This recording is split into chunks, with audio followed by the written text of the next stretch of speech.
De personas nos escuchan diariamente. Es su derecho a seguirlo haciendo. Lo que está en juego. Exa FM y Democracia AM. Encarnamos la libertad de expresión. Con periodismo crítico. 8:1. Muy buenos días. Ya acaba de arribar el señor doctor Rafael Ollarte con su venia doctora Paulina. Bienvenido, doctor Ollarte, bienvenido, asambleísta Páez, bienvenida, doctora Paulina Araujo. Llegó su documento. Bueno, señoras y señores, voy a dar paso al doctor Carlos Solórzano Constantina en la ciudad de Guayaquil. Estábamos revisando algunos elementos sobre el giro específico del negocio que dan en llamar los Cuatro Pelagatos a la refinería de Esmeraldas, que la comparan con la cueva de Alibaba. Y ustedes, público en general, va a advertir la cantidad de actores, de circunstancias, de elementos que ustedes desconocían, que van a ser primero expuestos y luego desnudados, y perdonen por el término, desnudados e interpretados por mis invitados, ciertamente de excepción, el expresidente de la Suprema, doctor Solórzano, el señor asambleísta don Andrés Páez,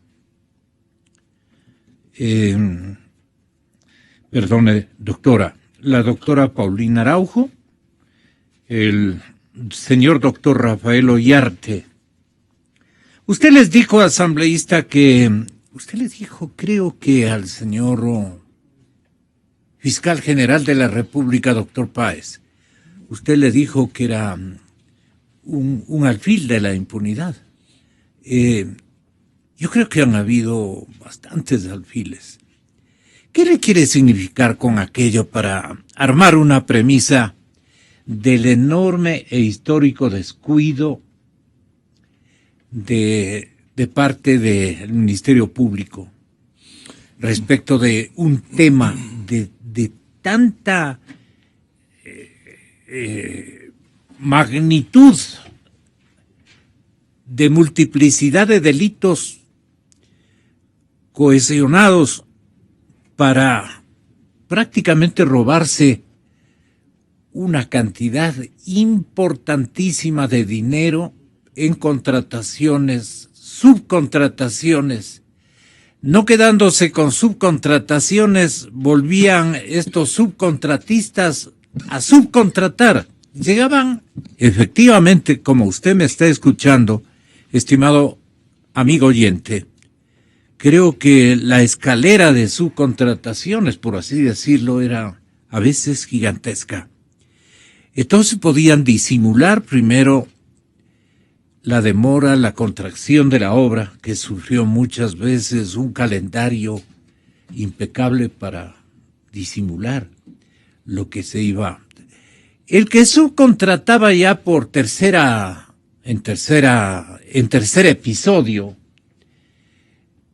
ese ya era otra ganancia, pues no, porque tampoco le iban a dar gratis el nombre de la empresa, el contrato y toda la literatura contractual que debían utilizar con el membrete de esta otra compañía o de este otro. Esto, ¿usted cree que está ya francamente definido con la declaración que formuló hace contadas horas tras la intervención del señor Andino? Explicó pues paso por paso todo lo que venía o ha venido ocurriendo, porque debemos partir de por qué insiste Andino de decir, me refiero al asambleísta riobambeño. Saludos a los oyentes de la capital chimboracense que nos escuchan en nuestro repetidor. El señor Andino se esmera y está que yo sí le entregué, yo sí le mandé, yo sí le hice conocer, le mandamos, ¿dónde está? ¿A quién entregó? Están en esa, sí, tenemos precisamente un audio para que la audiencia de la cadena Democracia pueda apreciar desde dónde partimos en esta conversación, que va a ser gigante porque vamos a tratar todos los episodios referentes a Petroecuador en Esmeraldas. Un minutico para hacer escuchar este audio. Que no conocían absolutamente nada sobre el informe que la Comisión de Justicia aprobó es desconocer la realidad. ¿Por qué? Porque con fecha 9 de agosto nosotros emitimos el informe de la Comisión de Justicia en donde damos a conocer que habría presunciones de enriquecimiento ilícito en contra de Carlos Pareja y Yanuzeli. Pero aparte de ello, el asambleísta Cristian Viteri presenta una denuncia al fiscal Bravo que venía conociendo precisamente este proceso y lo hace el 2 de septiembre de este año, en donde dice que acompaña copias certificadas del informe de la Comisión de Justicia y Estructura del Estado. Y aparte de ello, en la parte final, está pidiendo, entre otras diligencias, que se investigue a Carlos Pareja Yanuzeli con el número de cédula que consta en este documento. Si hablamos del delito de peculado, cohecho, concusión o enriquecimiento ilícito, es obvio que la Contraloría tiene que emitir un informe y en base a ese informe que pueden existir presunciones de responsabilidad administrativa, civil o penal, la Fiscalía puede formular cargos e iniciar una instrucción fiscal. Pero nosotros como Comisión de Justicia, no como Mauro Andino, como trata de hacer aparecer la Fiscalía, sino como Comisión de Justicia, lo que hicimos es cumplir con el cargo, con el encargo que nos hizo el Consejo de Administración Legislativa, elaborar el informe, hacer una investigación y remitir al Consejo de Administración Legislativa.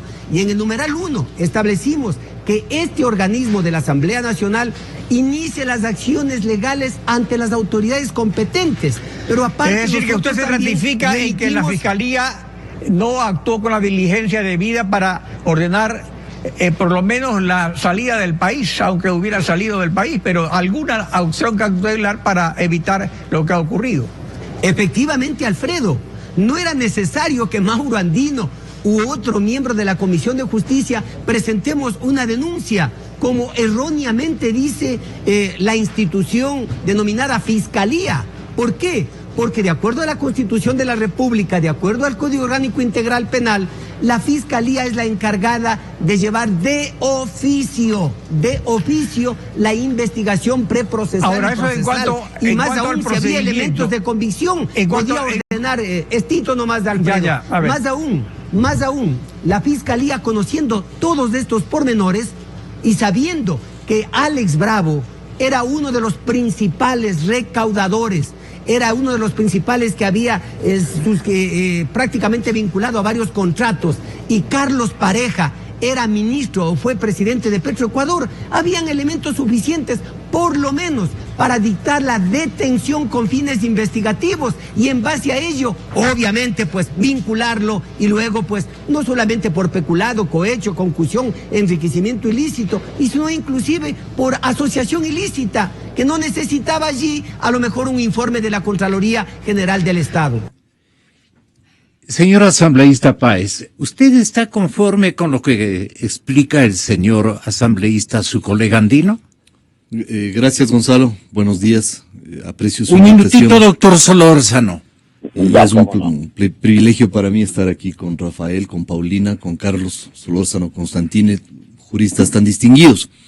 Y antes de responder su pregunta, solamente permítame hacer unos segundos de reflexión de lo que acaba de suceder hace pocas horas, cuando el presidente de la República anuncia nuevamente que enviará la ley de plusvalía al Congreso. Recuerde usted que eso provocó el año anterior protestas que se sustentan en lo que esto significa para todos. No es que hacen una callecita y nadie cobra nada, pues le pasan la contribución especial de mejoras. Ahí esto está pagando un tributo. Entonces aquí lo que se quiere hacer es nuevamente hacer que los ecuatorianos paguemos tributo sobre tributo y frenar la inversión, especialmente en el sector de la construcción. Pero espero que en otro momento podamos abordar este tema del que yo desgraciadamente he visto mucho silencio. Es un anuncio del presidente y tenemos que preocuparnos de este tema. Segundo, yo recuerdo que cuando se instrumentó el Código Orgánico de la Función Judicial y también en el antiguo Código Penal, Código de Procedimiento Penal y hoy COIP, se establece la obligación de los funcionarios públicos de presentar denuncias y en general de cualquier persona cuando conozcan de la comisión de un hecho presuntamente delictivo. No satisface la explicación del asambleísta andino, porque si la comisión llegó a la convicción de que efectivamente en el caso del señor ingeniero Pareja Yanuseli había un presunto enriquecimiento ilícito, como él mismo lo ha dicho, la obligación legal de esa comisión era formular la respectiva denuncia para que el asunto pueda tramitarse. La actuación de oficio, claro que procede porque la Fiscalía por varios medios puede enterarse de lo que ha sucedido, pero cuando una comisión analiza un hecho, llega a una presunta responsabilidad o a la convicción de que presuntamente se ha cometido una infracción, entonces ahí la comisión tenía que haber obrado de manera diferente y no se le puede trasladar el tema a decir, es que otro asambleísta comedido fue y presentó. Pues no, por eso no satisface la explicación del asambleísta andino. En segundo lugar, llama mucho la atención que la Fiscalía se tome tanto tiempo para verdaderamente procesar a Pareja Yanuseli. Recuerde usted que en el 30S, al día siguiente, los medios de comunicación reportaban cómo los fiscales se amanecían para encarcelar a todo aquel que pase por al frente de la Fiscalía con una bandera y ya le metían a la cárcel. Entonces, son contradicciones de la Fiscalía que en unos casos actúa con una celeridad insospechada como para procesar a Fernando Villavicencio, a Clever Jiménez, a los 10 de Luluncoto, al coronel Aro, a los que estuvieron en Ecuador TV y así sucesivamente. Y en este caso hay una lentitud y una actitud contemplativa que llama poderosamente la atención por lo contradictorio. No llama la atención que hagan eso. Lo que llama la atención es que sean tan contradictorios en sus actuaciones, porque en unos casos actúan con una celeridad, inusitada, y en otros con una lentitud que verdaderamente repudia a la ciudadanía. Con su permiso, doctor Carlos Solórzano, distinguidos invitados al estudio. Reúno otro concurso que me parece muy importante para la reflexión de ustedes y la interpretación que van a tener en breves instantes respecto a este macroepisodio de corrupción. Cristian Viteri, asambleísta, está con nosotros. Tenga la bondad, ¿usted está conforme con la explicación que ha dado de últimos días o de últimas horas el señor asambleísta andino, su colega incluso de bancada? Cristian, bienvenido, buenos días. Buenos días, Gonzalo. Mire, la Comisión de Justicia encontró indicios de responsabilidad de enriquecimiento ilícito y envió esto a la Contraloría porque el artículo 581 del COIP establece con claridad que para que haya lugar a el procesamiento por este tipo de delitos se necesita primeramente el informe de la Contraloría. Sí. A mí lo que me llamó la atención... Perdone, ¿responsabilidad penal quiso decir usted? Claro, el artículo 581 el 581 del COIP, nosotros encontramos indicios de enriquecimiento ilícito, porque yo demostré, yo presenté copias certificadas de la escritura de compraventa de un terreno en San Borondón, un barrio exclusivo de Guayaquil, de $280,000, que el señor lo pagó en menos de un año a una inmobiliaria. Él luego hace una escritura de cesión de derechos a la compañía Japronza, que los accionistas son sus hijos, adjunté copias certificadas del registro civil que eran sus hijos, e incluso una de sus hijas era menor de edad. Y además adjunté las declaraciones de impuestos a la renta de estas compañías, que nunca tuvo ingresos, y el señor nunca pudo explicar a la Asamblea, ni el día de su comparecencia, ni en los varios requerimientos que se le hizo, cómo pudo pagar una casa de más de $700,000 en 2 años. Eso consta en el informe, en copia certificada. Establecimos indicios de enriquecimiento ilícito y le pedimos al Contralor que actúe de acuerdo al 581 del Código Orgánico Integral Penal, que establece que para que pueda procesarse o abrirse una instrucción por enriquecimiento ilícito se requiere el informe de la Contraloría, pero le entregamos todas las pruebas. Por otra parte, hay que establecer que es el 15 de agosto, esta es una fecha clave, el 15 de agosto del 2016, llega el primer informe de la UAF. Ya el 9 de agosto habíamos presentado nuestro informe a la Comisión de Justicia. Días después, del 15 de agosto, llega el primer informe de la UAF y establece que el señor Alex Bravo, hasta ese entonces se habían encontrado $4.200.000 que habían sido depositados en sus cuentas de la compañía Girbra por varios contratistas de Petroecuador. En ese Panamá. Momento, en Panamá, llega el informe de los depósitos en Panamá. Okay. En ese momento, yo presento la denuncia porque yo continúo individualmente la fiscalización.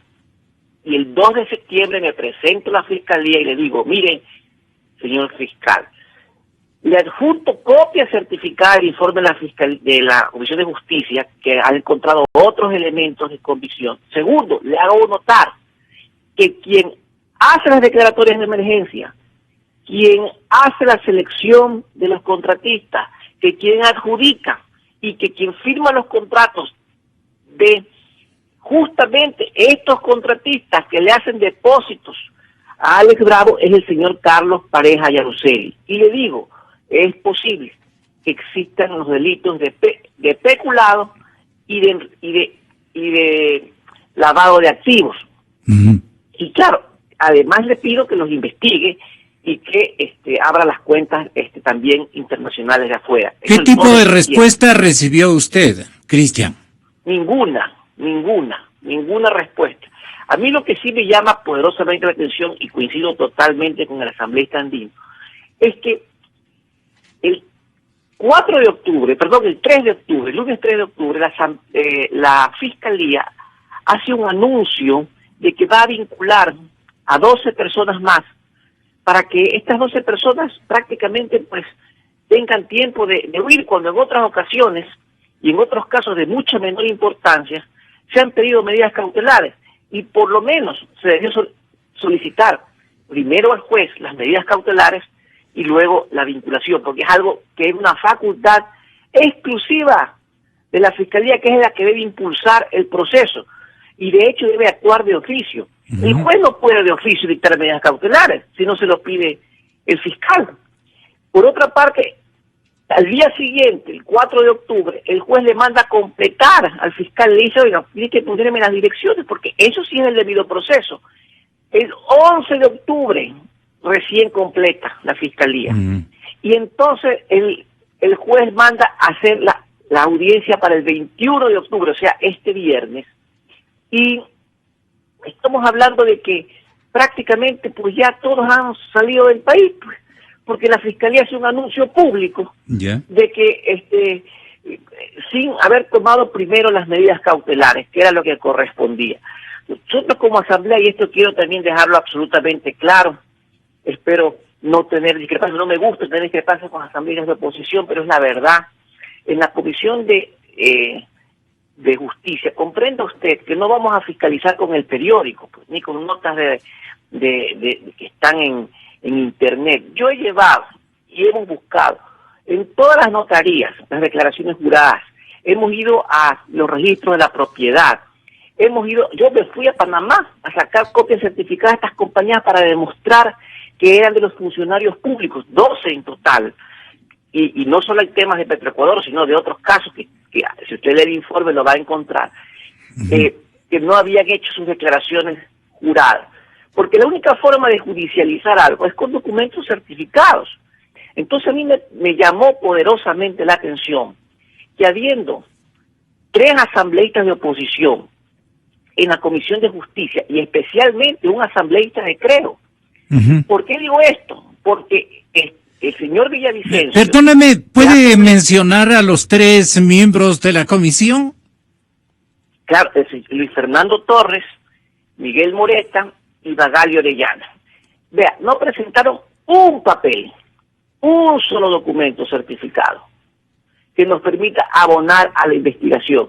Y le digo que me llama la atención porque el señor Villavicencio, y perdóneme, yo le digo la verdad, yo me he guiado para muchas de las investigaciones que he hecho justamente por las notas que sacó Diario El Universo, por las publicaciones que ha hecho el señor Villavicencio, para ir a buscar la información certificada.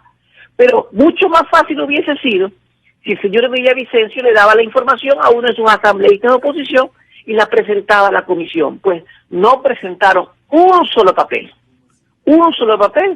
que abone a la investigación de los Panama Papers. Esa es a veces, lamentablemente, la oposición que tenemos en nuestro país.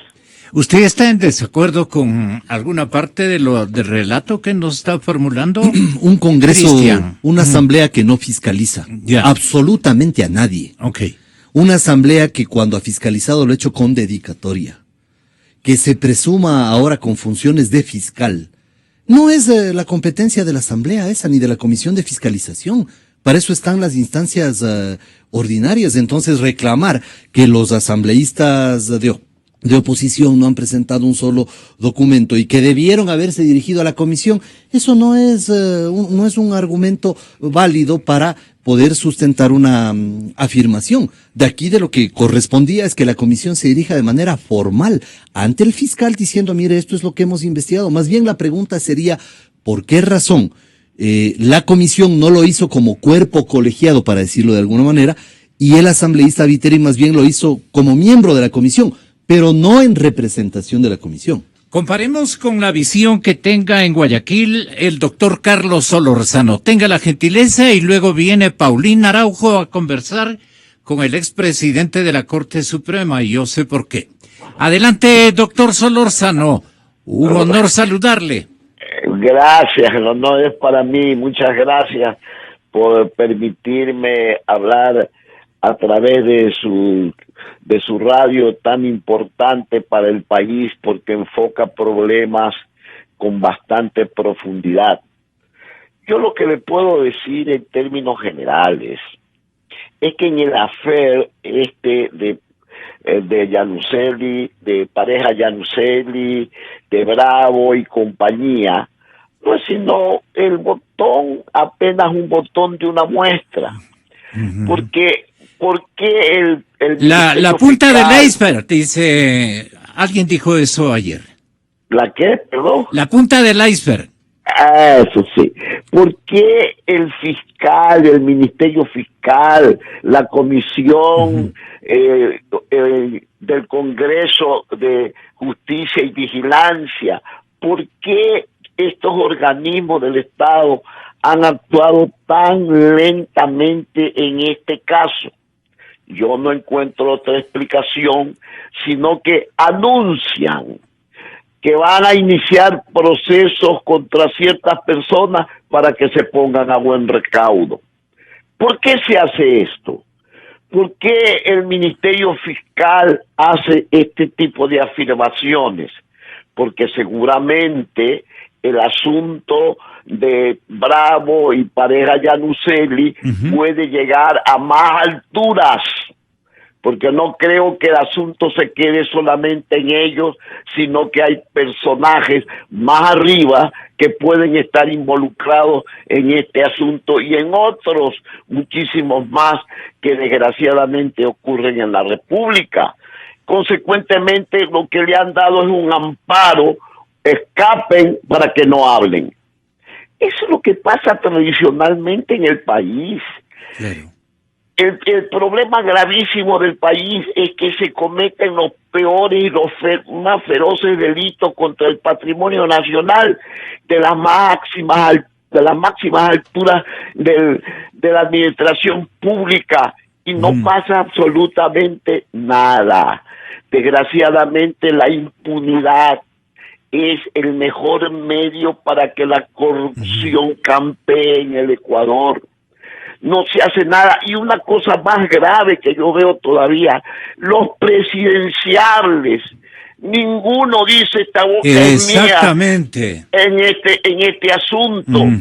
Lo importante son solamente el señor Villavicencio, que es el que hace una investigación, que porque si él no hiciera ninguna investigación no pasaba absolutamente nada, porque la fiscalía, con todos los fiscales, no hacen nada en relación con los administradores actuales. Pero vuelvo a repetir que a mí me llama poderosamente la atención que los presidenciables no digan una sola palabra en contra de tanto peculado y tanta atrocidad que se cometen diariamente en contra del país. ¿Por qué no lo hacen? ¿Están comprometidos o ellos tienen también rabo de paja y no quieren que se los encienda el gobierno?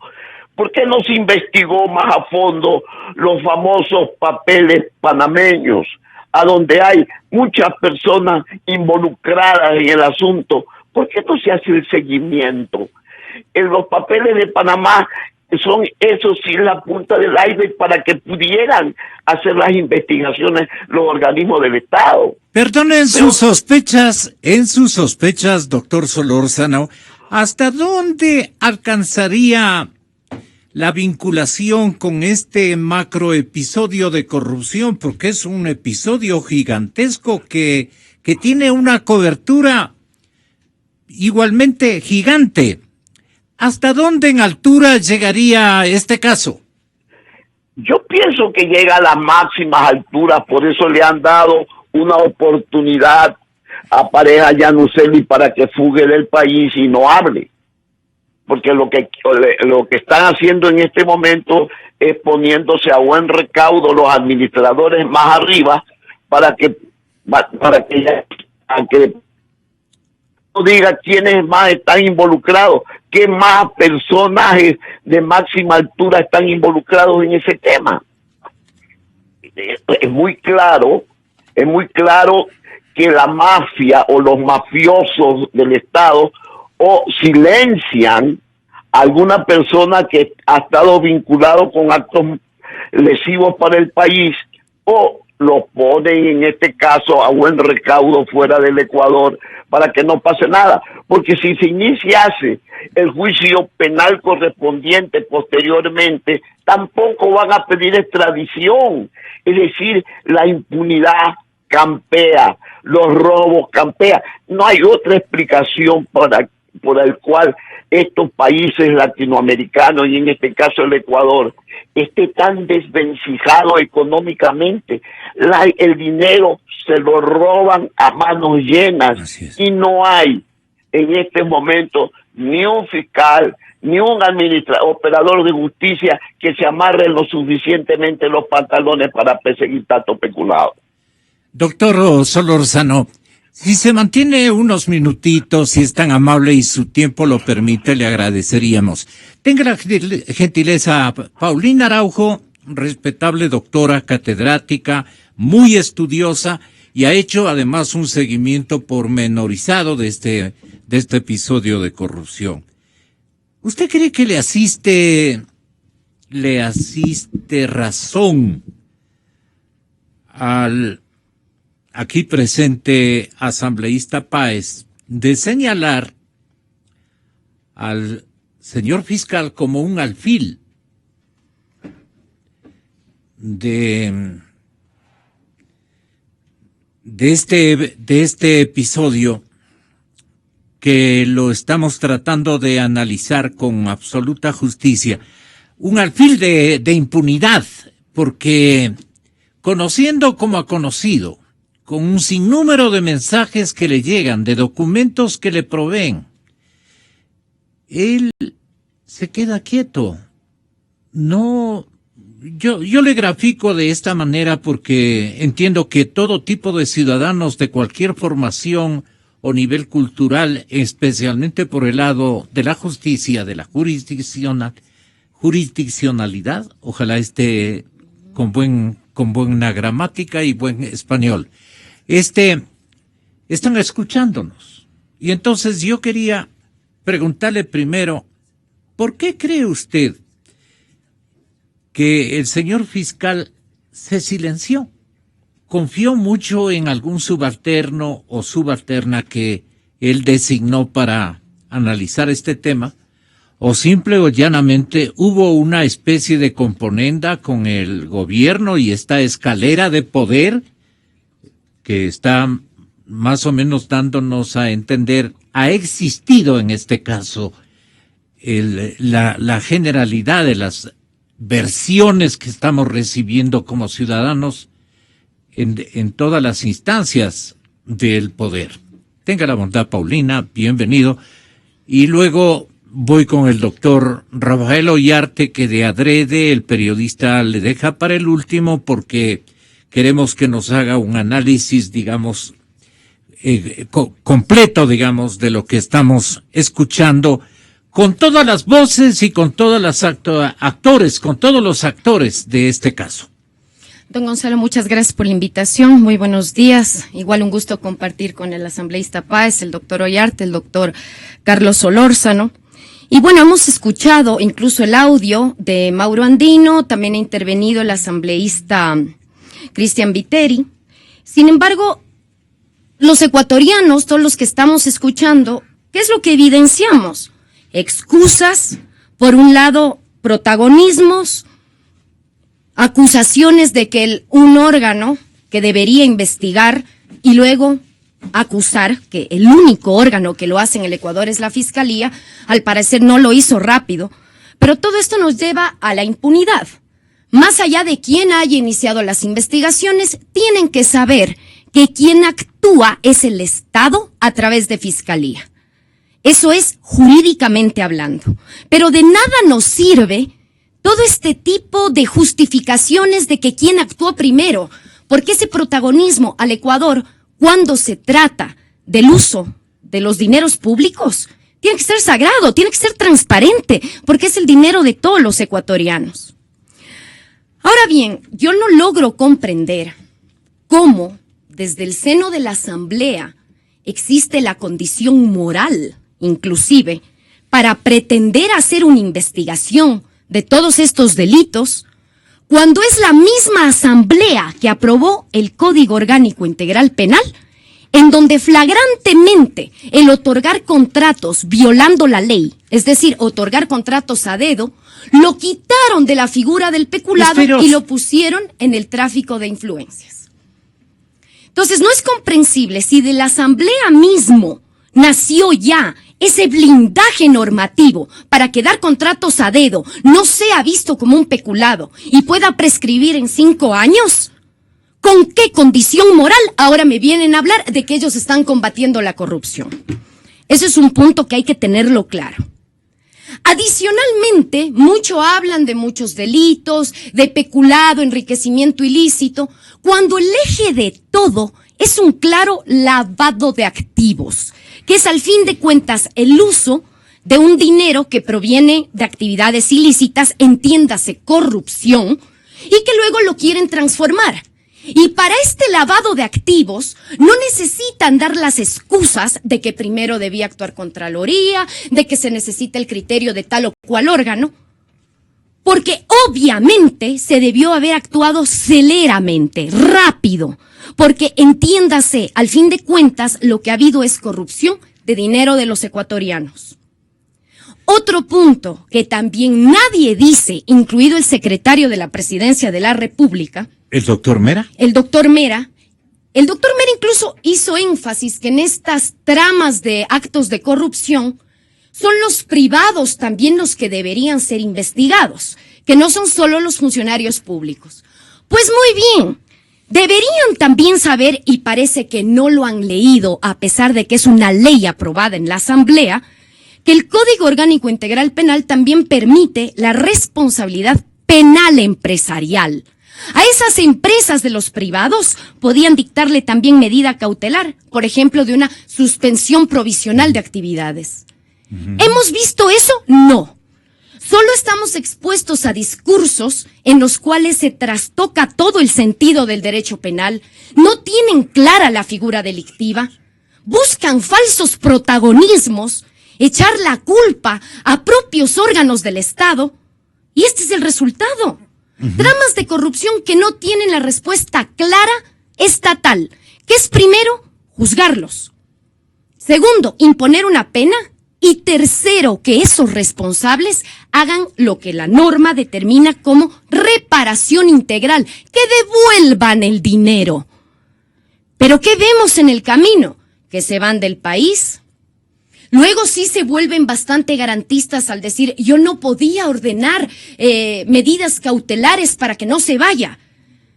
Bueno, ya le digo, toda esta trama de corrupción en el Ecuador, lo único que nos expone, y pienso que todos quienes nos escuchan coinciden, es a pretextos del Estado por no actuar. Y esto del caso que sabemos. ¿Cuántos casos habrá de los cuales los ecuatorianos no tenemos conocimiento? Correcto. Y al fin de cuentas, insisto, no es el dinero de tal o cual funcionario público lo que está en riesgo, es el dinero del Ecuador. Y sí duele ver que cada día, si bien salen estas puntas del iceberg respecto a conductas totalmente reprochables, ya dentro de la sociedad prácticamente como que se está volviendo normal. Hablar de que no, solo es 1 millón. He escuchado yo a personas. Sí, es solo 1 millón lo que se han llevado. Tengan presente que los delitos en el Código Orgánico Integral Penal no tienen cuantía. Tan delito de peculado es $1 como 1 millón, porque es sagrado el dinero de los ecuatorianos. Nosotros estamos aportando para tener ese dinero y que el Estado cumpla sus fines. Pero si el propio Estado lo único que da es excusas para la investigación penal, le digo, pretenden cubrirse que yo sí actué primero, que el otro no dijo nada. Me parece totalmente fatuo dar ese tipo de explicaciones, porque al fin de cuentas es el órgano público que está representando al Estado con el poder de sanción el que debía actuar. No lo hizo. Ahí es donde nos queda, el Estado no está actuando bien. Pero sí quiero ser nuevamente enfática, porque en la Asamblea, ¿cuántas reformas se están proponiendo a este Código Orgánico Integral Penal? Solo una, de la asambleísta Cristina Reyes, es que hagan el favor de quitar el tráfico de influencias, que es dar contratos a dedo, y lo pongan donde corresponde, que es el peculado. Y ahí sí, nadie ha hecho nada. Esa reforma al COIP absolutamente ha quedado sin tocarse, cuando por ahí también va a ser el blindaje, porque créanme que en estos 5 años, donde actuará Contralor y Fiscal nuevo que los van a nombrar, luego ya no se va a poder perseguir este tipo de conductas. ¿Y cuáles son los eternos perdedores? El pueblo ecuatoriano. Doctor Rafael Ollarte, con mi cordial bienvenida y mi agradecimiento, lo mismo que al asambleísta Páez, por la paciencia, especialmente en aguardar un turno. Pero la idea de la emisora es hacer participar a la mayor cantidad de vocerías que tengan conocimiento pleno de los episodios, de los capítulos, de las estratagemas que han utilizado, como el denunciado por el investigador periodístico, el señor Fernando Villavicencio. Él sostiene, doctor Ollarte, o sostuvo, que hasta 8 contratos de un mismo contrato, ustedes pueden escuchar eso, que hasta 8 contratos de un mismo contrato. Esto da la idea de que ha sido un esquema novedoso. Me quedo corto. Ejemplar para el mal. Así se hacen las cosas. Así se les puede marear a quienes osen investigar nuestros casos de corrupción, nuestros episodios de embolsicarnos el dinero del pueblo ecuatoriano por cantidades de miles de millones de dólares. Miles de millones de dólares. Villavicencio dice hasta 8 contratos de un mismo contrato. En su carpeta de documentos, él tiene más de 180. Y como consecuencia, en algunos hay incrementos de hasta el 400% en los costos de productos y servicios. Y la paradoja es que esos incrementos han sido detectados por la Contraloría y constan en sus informes, doctor Rafael Ollarte, señor doctor Solórzano, asambleísta Páez, doctora Paulina Araujo. Pero no ha ocurrido nada. Y a pesar de haber detectado tamañas irregularidades, la Contraloría tardó 9 años en emprender una auditoría integral, doctor Rafael Ollarte. Y lo peor de todo, según manifiesta Villavicencio, lo peor de todo, la refinería Esmeraldas, inaugurado a todo trapo por el régimen, ni siquiera está funcionando. No en las condiciones que el país necesita, no con la eficiencia que se asegura en la propaganda. Dice Villavicencio, la refinería Esmeraldas no produce gasolinas para el consumo, produce gasolinas con 1.300 partes por millón. Esto los técnicos saben, los famosos ppm, de azufre, doctor Ollarte, y 8% apenas, 8% de benceno, no puedo decir apenas, imagínense, el poderoso cancerígeno que allí habita, cuando la norma internacional solamente permite el 0,5% del benceno y 50 ppm de azufre. Vuelvo y repito, hay 8% de benceno y 1.300 partes por millón de azufre. En estas condiciones yo le pregunto, vea, doctor Ollarte, doctora Paulina, asambleísta Páez, allí yo le pregunto al señor Carlos Pareja Llanuselli, le pregunto en días anteriores, antecitos de que se vaya de paseo, ¿cómo es que le consulté, compañeros? El señor en ese entonces, Galo Chiriboga, el señor doctor Galo Chiriboga, era ministro de Energía y Minas, y él hizo un anuncio muy interesante. Él dijo que ya se ha puesto de acuerdo con esta empresa japonesa, la que ideó, la Sumitomo, la que ideó esta refinería y la construyó hace años, y dijo que era un estudio integral, valorando los equipos a cambiar, los procesos a incorporar, dijo, y va a costar 180 millones. Nacieron de este estudio pormenorizado estos 180 millones. Incluso fue valorado por el FEIC. ¿Usted recuerda eso? Ya termino. A ver, tenga la bondad. Pero es que eso es, pero de la unidad FCC, cuyo diseñador es la UOP, no la Sumitomo Chiyoda. Entonces la UOP, que es la diseñadora del FCC, dijo todo lo que había que hacer en su unidad, que es la FCC.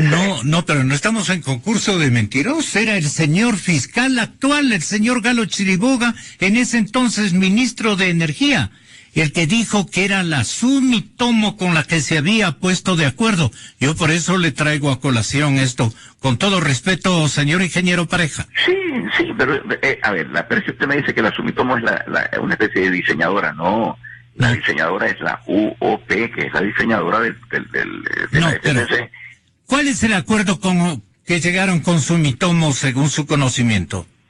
Yo no estaba en ese momento. Por eso yo le estoy dando el dato preciso, lo que dijo el actual fiscal si él quisiera hacer un esclarecimiento, pero como es fiscal, el dueño del poder total, algún momento va a tener que sancionar, digamos, este episodio. Pero es que él no está equivocado en esto, Gonzalo. Entonces, para él es delicado opinar de este tema.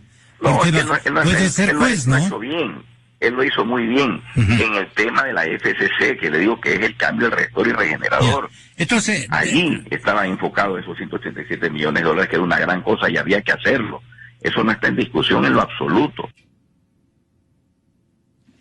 Pero hay una parte en que habla el por qué el alto costo al que arribó de 180 hacia arriba. Doctor, yo ya te creo que hay elementos suficientes para contar con su valioso aporte de entendimiento e interpretación de este episodio. Qué pena. Sí, francamente es penoso conversar de un tema que, yo le insisto en esto, yo hablo por mí, no hablo por el resto.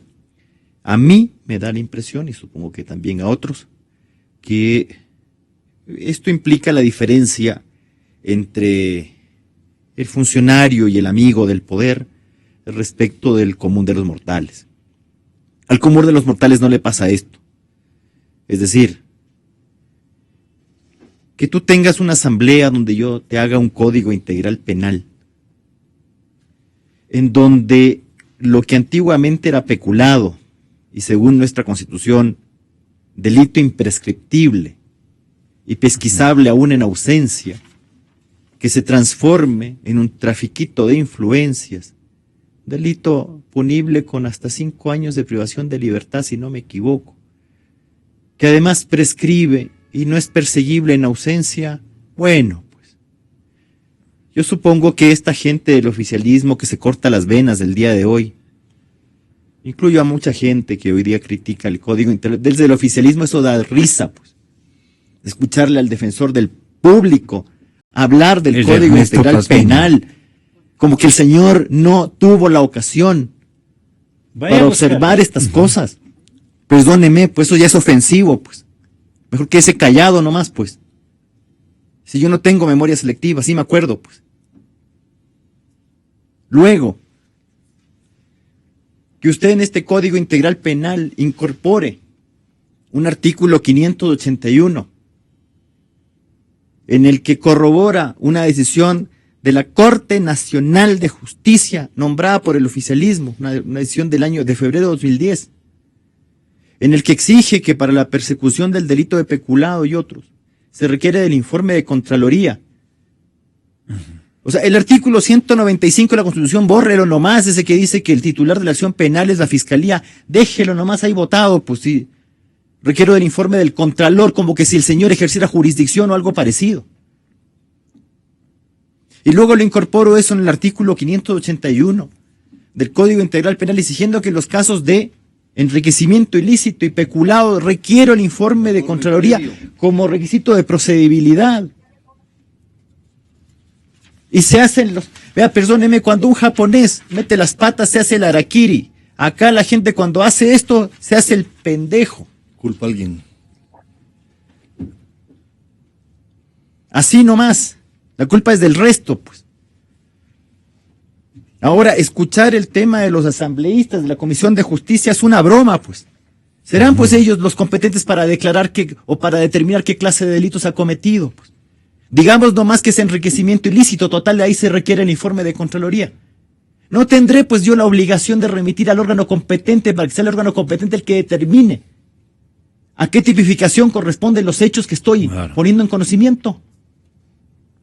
Y encima más bravos, que la oposición tenía que dejarme documentos certificados. Yo sé que no han fiscalizado casi nada, pues, pero que no se sepa ni siquiera leer el artículo 131 de la Constitución. Ya, pues. No tendrá, pues, Alianza País un número suficiente de legisladores para reunir la 1/4 parte del total de la Asamblea para iniciar juicio político. ¿A quién?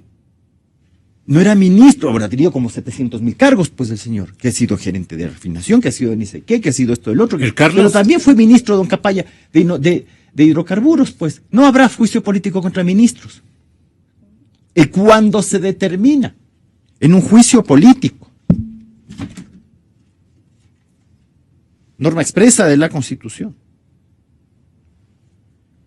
Si se derivan de la censura indicios de responsabilidad penal, se dispondrá que el asunto pase a conocimiento de la autoridad competente. Y eso incluso se hace en el procedimiento documental, lo que antiguamente se llamaba información documentaria. Entonces resulta que ahora la culpa ha sido la oposición. No, si esto es una broma ya. Mire, yo no tengo ninguna, y no les caigo muy bien tampoco a los amigos de la oposición. Las cosas hay que decirlas como son. Aquí esto de sacársela de encima, yo no he sido. Señor Capaya se va del país porque no está prófugo. No hay nada contra él, que prófugo. El señor salió, y yo insisto, alegremente, como cualquiera puede salir. Pero ya no regresa. Al Ender Valencia si lo persiguen. Pero hasta en el estadio. Pero ya no va a regresar. Pero ahí está a ver, detalle. perdóneme. Yo insisto, hablo por mí, no por el resto. Yo no digo decir, la ciudadanía piensa. No, eso se lo dejo a los políticos. Yo en esto puedo mal pensar y decir, ¿por qué el señor tiene que estar afuera para que yo diga? Le acusan a la distancia. Exactamente, ya está afuera y ahí sale y se destapa esta cuestión. Que ni sé qué. Y con otra nacionalidad que le ampara. No me diga que es. Claro, tiene pasaporte italiano, pareja Gianoselli. Entonces tiene otra nacionalidad que le ampara en la eventual acción de traer lo que rinda cuentas a la justicia. Claro, habrá que ver si la Constitución italiana también tapa a sus connacionales e impide la extradición de connacionales. Pero en los corrillos parlamentarios se ríen a escondidas y otros a carcajadas porque dicen, pero ¿cuál es el problema? Si tiene otra nacionalidad, pues. Don Gonzalo, yo quisiera hacer una acotación, si me lo permite. Paulina Araujo, doctora. A veces se piensa en el Ecuador que solo la prisión preventiva hubiese evitado que él se vaya. Bueno, perfecto. La libertad ambulatoria, que se mueva de un lugar a otro sin lugar a dudas, con la prisión preventiva se hubiera evitado.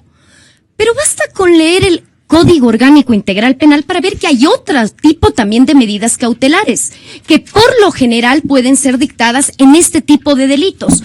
Por ejemplo, la retención de fondos del señor de las cuentas.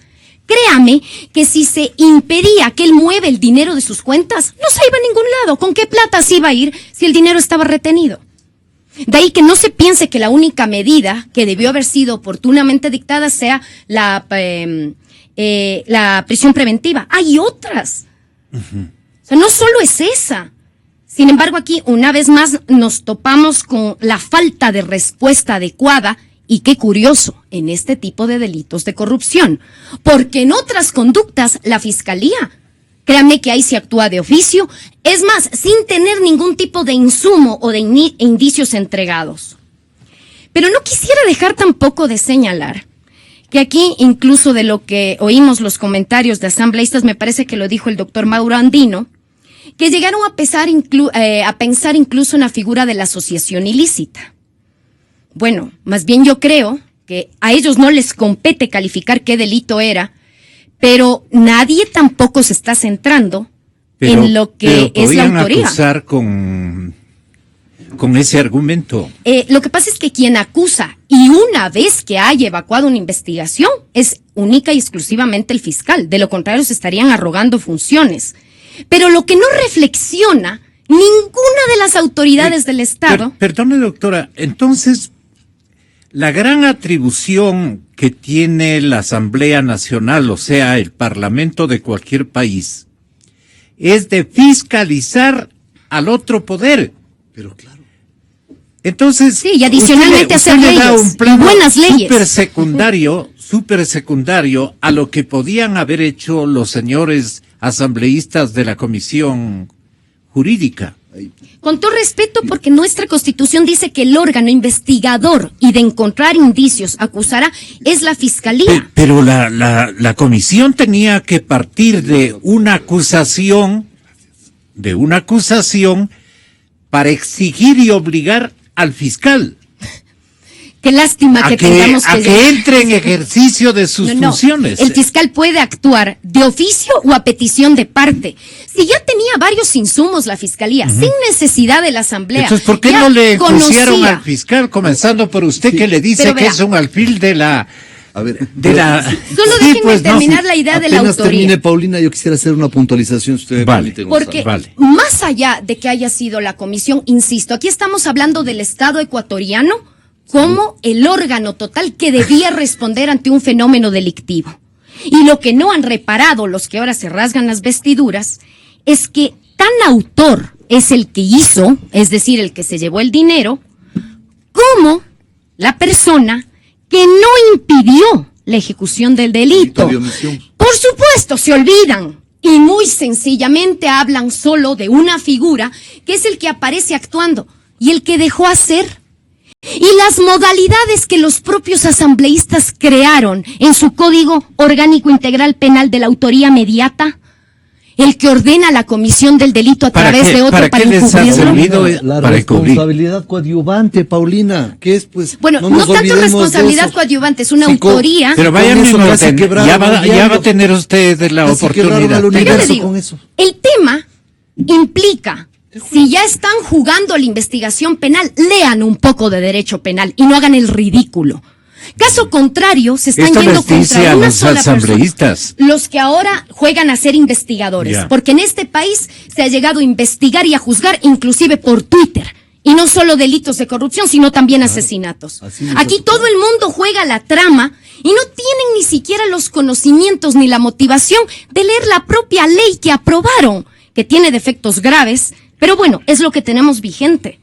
¿Cómo es posible que ahora se centren en Pareja Yanuseli, en Alex Bravo, que igual ya le dieron un procedimiento abreviado e incluso le permiten cumplir la pena en régimen semiabierto? Lo cual a muy pocos cristianos, cuando los abogados solicitamos, nos lo conceden. Y los que omitieron cumplir su deber de vigilancia y control del dinero público, ¿dónde estuvieron? ¿Que acaso no había un órgano que tenía que monitorear cómo se gasta el dinero público de los contratos? Estaba de viaje. O sea, estén de viaje o no, discúlpeme, con todo respeto, deberán saber que tan delincuente y en condición de autor es quien dejó que esto se haga. ¿Y dónde están? ¿Quién habla de esas personas? Nadie. Mutis por el foro. Y yo creo que la ciudadanía sí se da cuenta de la diferenciación. En esos tiempos, la autoridad de control almorzaba con el señor presidente de la República muy a menudo.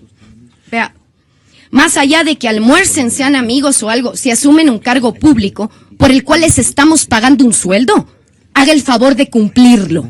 Pero yo creo que ya todos hemos evidenciado. En mitad del almuerzo, el contralor podía haberle dicho al señor presidente, oye, cuida, porque yo tengo estos elementos casi de convicción, cuida la cosa, y las cantidades son gigantescas, supermillonarias.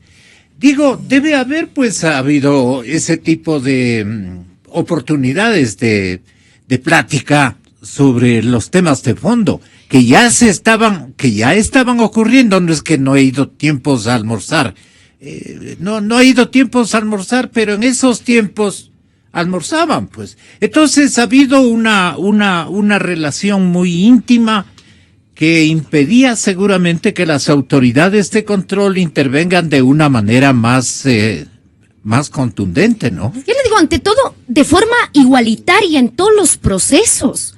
Pero aquí, ¿cómo podemos pensar en un Estado donde vemos que quien lo controla todo, sabe todo, de todas las aristas, de todas las políticas?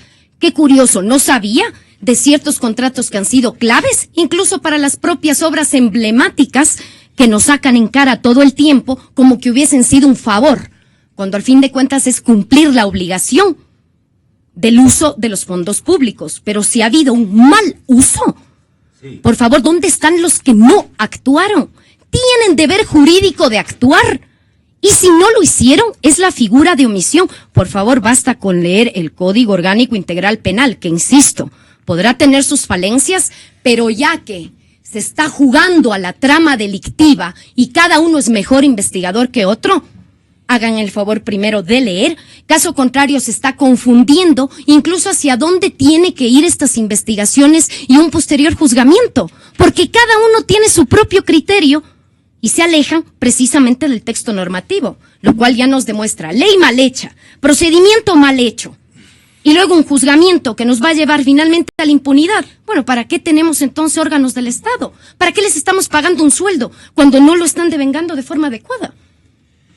Andrés Páez. Yo quisiera hacer un dos minutito, precisiones. doctor Solórzano. Ahorita le doy paso para que tenga la bondad de ofrecernos también una posición suya luego de escuchar estas intervenciones. Dos temas para la opinión pública y el primero directamente para usted, Gonzalo. La víspera de que salte el escándalo de Carlos Pareja y Anuseli, presentan la renuncia Rafael Poveda a su cargo de ministro y Marco Calvo Piña a la presidencia de Petroecuador. También inmediatamente les aceptaron la renuncia, les recibieron todos los activos, les despidieron, les agradecieron los servicios. Y yo me sigo preguntando, a ver. O sea, ya salta el relajo de Pareja y Anuseli. La víspera renuncian Rafael Poveda y Marco Calvo Piña. Qué coincidencia, ¿no? Sí. Qué coincidencia. Y resulta que, fíjese, Gonzalo, como que perdemos de vista y nos centramos en Carlos Pareja porque Carlos Pareja ya está fuera del país, pero también hay que comenzar a observar en el entorno de Carlos Pareja otras personas que renunciaron, pero que yo creo que por el bien de todos deberían comentarnos las razones de sus renuncias, los motivos que tuvieron y también la cadena de responsabilidades que tenían en o que tuvieron en este caso de la corrupción más grande de la historia de este régimen. Claro, porque no podemos endilgarles responsabilidades, pero eventual o potencialmente podrían tener, y lo mejor sería que esas personas, pues, evidentemente den sus explicaciones, y como les nombro, seguramente le pedirán a usted espacio para responder esta que es una inquietud claro, mía, y creo que de muchos ciudadanos, especialmente que en el Twitter me han comenzado hoy, siguiendo su programa, Gonzalo, a decir, y esa renuncia a la víspera, ¿cómo así? ¿No? Primero. Segundo, y rapidísimo, Gonzalo. La Asamblea Nacional, perdone, para que esto quede sobre firme en la conciencia del público, la explicación que tienen que dar es Poveda y Marco Calvo Piña. Yeah. Porque Marco Calvo Piña era ¿Qué responsabilidades tenían los dos para que memorice la gente? Ellos estaban durante años tomando decisiones en el sector energético, entre ellos en el sector petrolero.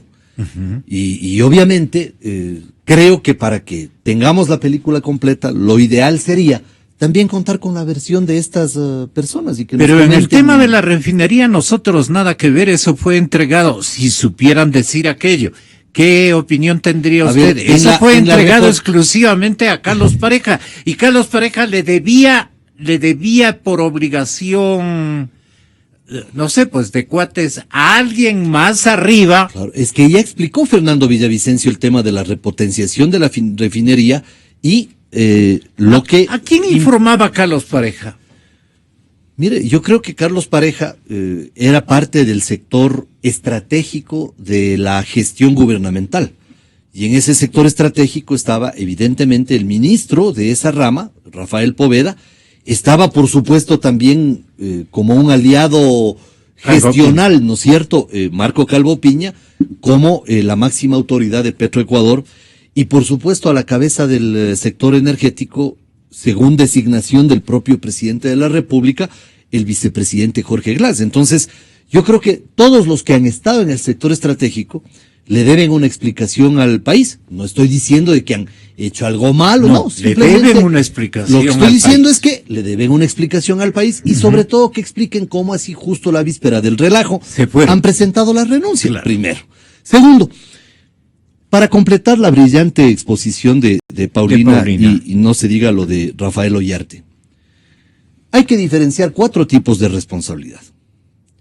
La responsabilidad política es una competencia privativa de la Asamblea Nacional. ¿Qué es la responsabilidad política? La que tiene que ver con lo emblemático, con lo simbólico en el ejercicio del poder. Es decir, el acto inapropiado del funcionario público desde el punto de vista político. Es decir, algo que hace quedar mal al régimen y algo que reprocha a la sociedad. Esa es la responsabilidad política. Entonces, la Asamblea hace una investigación sobre la responsabilidad política en el desempeño de la función de un funcionario público. Y de esa investigación se pueden devenir otros tres tipos de responsabilidad. La responsabilidad penal, que es privativa de su juzgamiento a cargo de la Fiscalía. La responsabilidad civil y administrativa, que son privativas de la Contraloría, que además puede establecer presunciones de responsabilidad penal. Entonces son 4 tipos de responsabilidad que coexisten en el sector público. La Asamblea lo que hace en el juicio, en la fiscalización, es, a ver, aquí hay una responsabilidad política y presuntamente pueden haber implicaciones penales, civiles y administrativas. Y es nuestra obligación constitucional. Comunicar, pues claro, entonces, ¿qué es lo que debe hacer la Asamblea? Señor Contralor, aparentemente hay responsabilidades civiles cuando hay responsabilidad civil, cuando se ha provocado un impacto patrimonial en el Estado. Entonces, ahí se le dice, aparentemente hay responsabilidades civiles, que en este caso, en mi opinión, hay, porque hay un impacto patrimonial en el Estado. Señor Contralor, eso pero convalida además, el propio asambleísta andino, presidente de la comisión. No, más bien yo diría que lo convalida el asambleísta Cristian Viteri. Sí, más que andino. Claro, sí. Señor Contralor, también hay presuntas responsabilidades administrativas porque se han violado varias normativas, que eso es básicamente la responsabilidad administrativa, que sería muy extenso explicar. Pero además le dicen al fiscal, ¿sabe qué, señor fiscal? Aparentemente también se han cometido infracciones de carácter penal, pero nosotros no somos competentes para decir que ha existido delito. Usted, de acuerdo a la Constitución y la ley, señor fiscal, es el competente, por lo tanto usted es el que tiene que juzgar.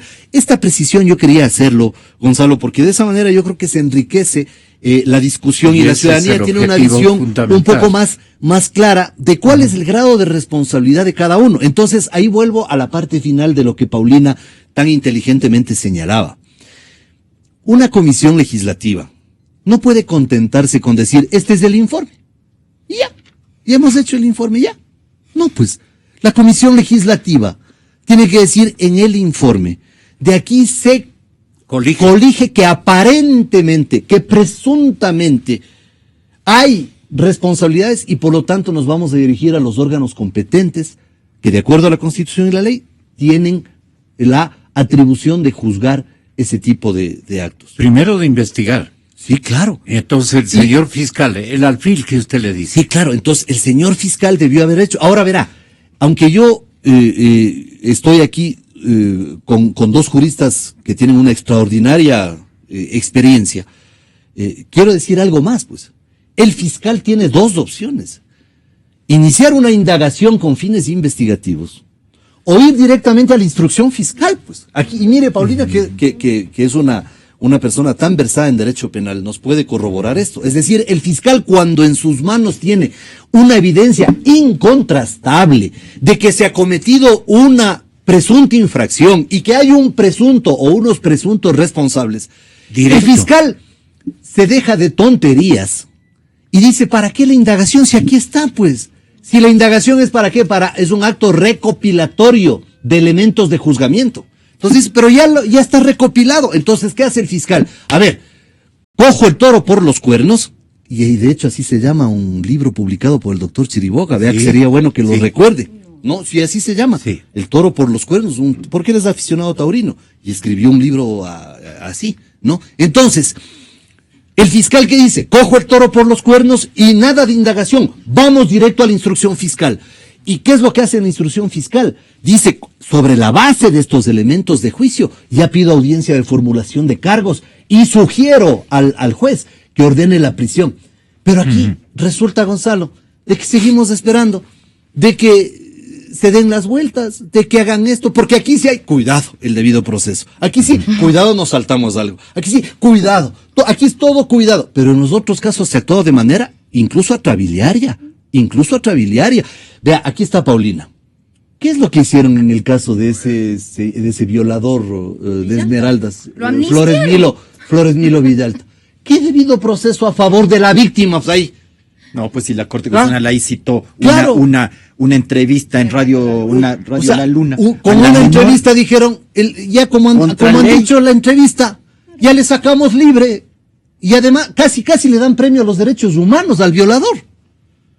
Y ahora, con el caso de Carlos Pareja, cuidado el debido proceso. Es que verás, cuidado hermano, no te saltarás ningún paso, ¿no? ¿Qué irá a decir la oposición? No, pues, si lo que estamos nosotros es pendiente que más bien vea, señor fiscal, también sabemos lo que dice el Código Penal. O sea, ahora se llama Código Integral Penal, porque a todo le ponen unos adornos, ¿no?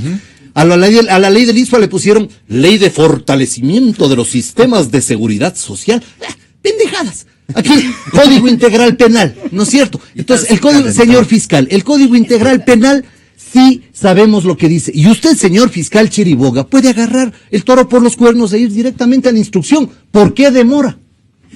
Tenga la gentileza, doctor Solórzano, la última molestia. ¿Cuál es su apreciación general? Y 1000 perdones nuevamente por haberle hecho esperar. Gracias, doctor. Usted es tan bondadoso. Gracias a ustedes. Indudablemente que los análisis jurídicos son sumamente muy versados, muy conocedores, muy esclarecedores. Pero yo creo que para el conjunto del pueblo ecuatoriano, a donde estos pormenores y estos detalles jurídicos tienen que ver ya solamente para un sector de ecuatorianos entendidos en la materia, hay que decirle las cosas un poco más claras. Cuando el ministro fiscal iba a almorzar con el presidente de la República, como aquí se ha manifestado. No, el Contralor.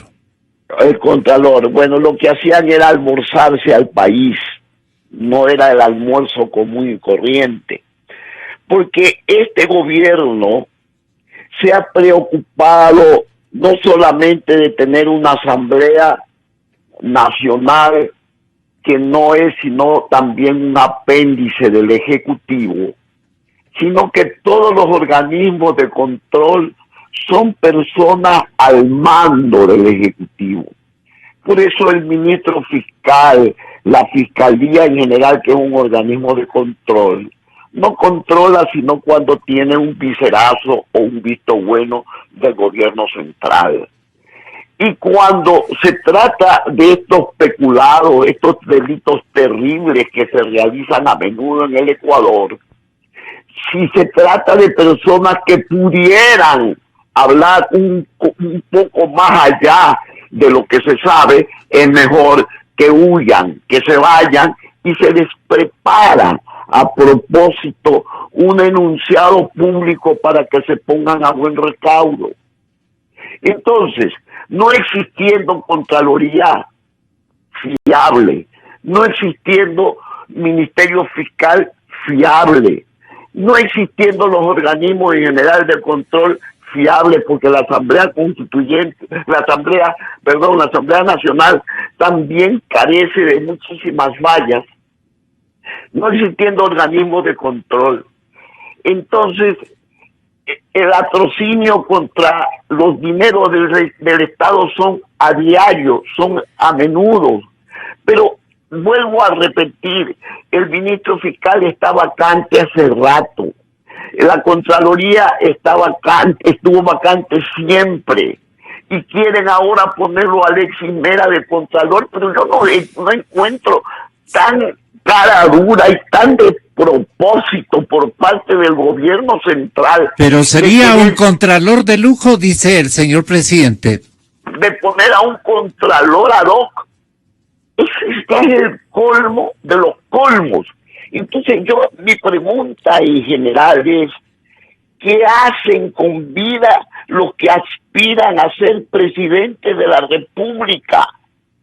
¿No sería necesario que los candidatos a la presidencia de la República determinen que si llegan a ese máximo poder deben convocar a una asamblea constituyente de inmediato para poder desmantelar la institucionalidad todo ese entramado legal que está dejando este gobierno, para que no ocurra nada y no haya ninguna persecución de carácter penal contra todos los delitos que se cometen a diario en la República?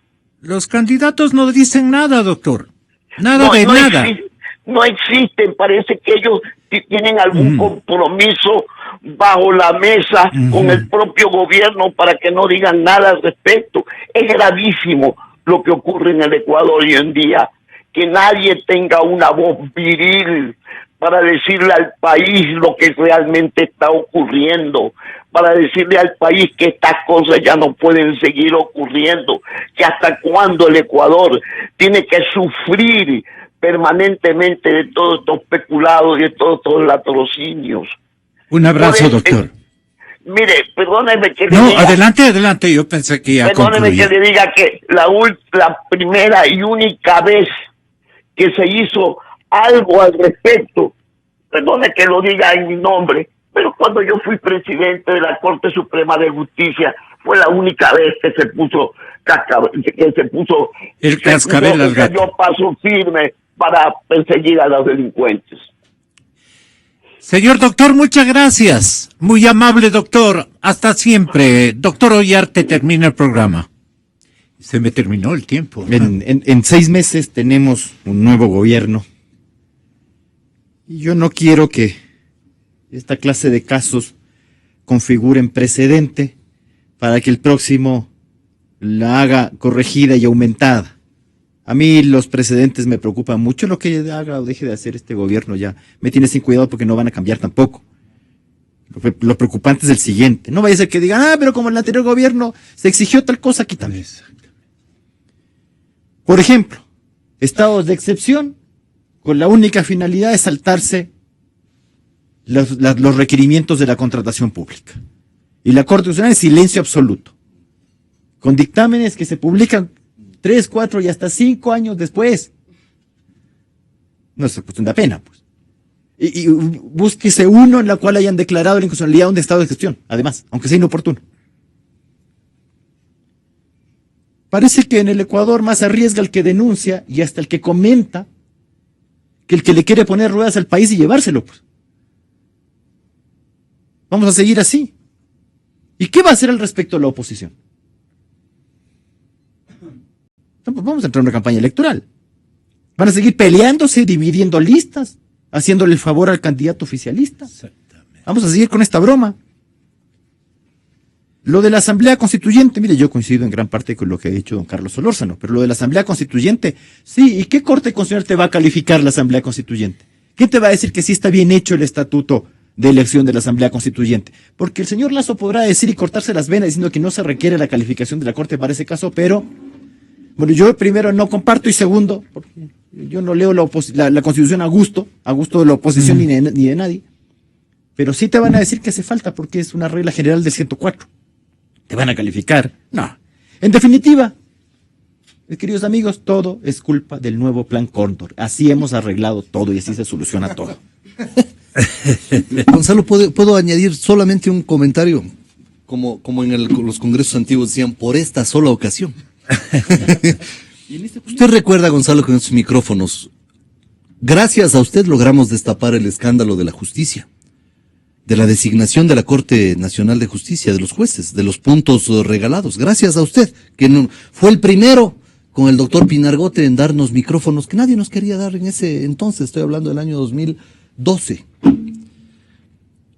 El secretario general del Consejo de la Judicatura de ese entonces era el doctor Mauricio Jaramillo, a quien yo le objeté varias de sus actuaciones. De hecho, existen varios informes de Contraloría que todavía están pendientes de resolución. Hoy el doctor Mauricio Jaramillo es nada más y nada menos que el procurador de Petroecuador. Sí, Gonzalo, es el procurador de Petroecuador. Y que supongo yo, algo también tendrá que decirnos respecto del escándalo de la repotenciación y de todos los problemas vinculados al caso. Lo vamos a invitar. Pues sería ideal porque yo creo que sería importante recoger la versión, las apreciaciones de él como procurador de Petroecuador, porque el procurador es el que tiene a cargo toda la parte legal, pues, de la ejecución contractual de Petroecuador, y yo creo que sería muy importante contar con la opinión del doctor Mauricio Jaramillo para que nos comente sus apreciaciones, sus criterios sus pareceres sobre este tema. Muchas gracias, Gonzalo. A ustedes, muchísimas gracias. Paulina, muchas gracias. Muchísimas gracias. Doctor Ollarte, muy amable. Doctor Páez. No nos coge el plan. Gracias, Gonzalo. Sí, a todos mil gracias. A Carlos Solórzano Constantine también en Guayaquil, muchísimas gracias. Señoras y señores, buscando la verdad.